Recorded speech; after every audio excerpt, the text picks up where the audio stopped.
There was a fear that, maybe I might be misdiagnosed and go down the wrong treatment path. There was a fear of how my family and friends might react to me sharing a diagnosis if I got one. But then there was also, I guess it's maybe excitement, because it in turn allows me to find a community that I can connect with.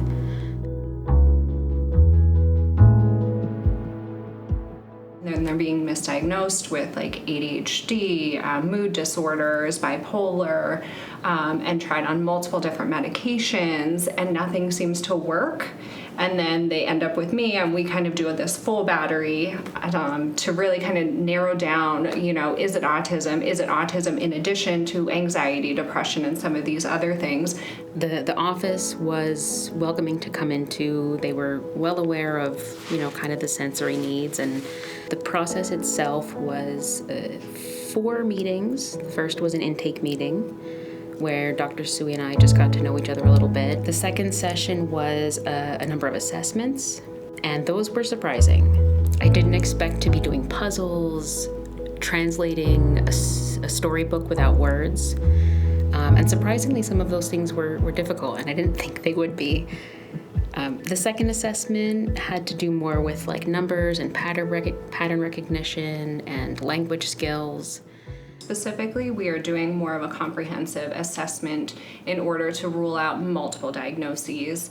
And out of that, I would say roughly 75% of the adults who have come in have gained an autism diagnosis. Up to that point, I had done a good bit of reading, so I wasn't surprised, but it did take me about a good week to kind of settle into it and really accept it.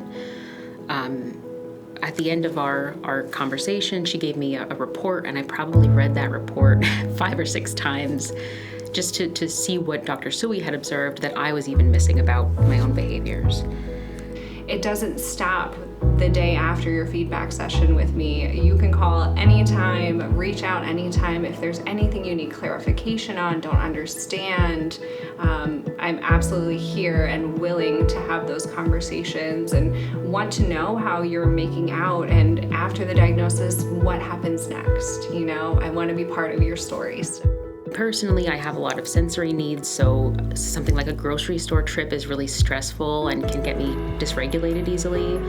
But knowing that there's a reason behind it, I can take my earplugs. I can limit the amount of time I spend in the busy sections.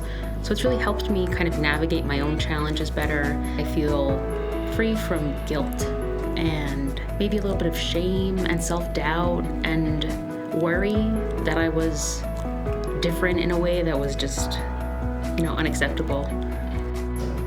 This is my diagnosis.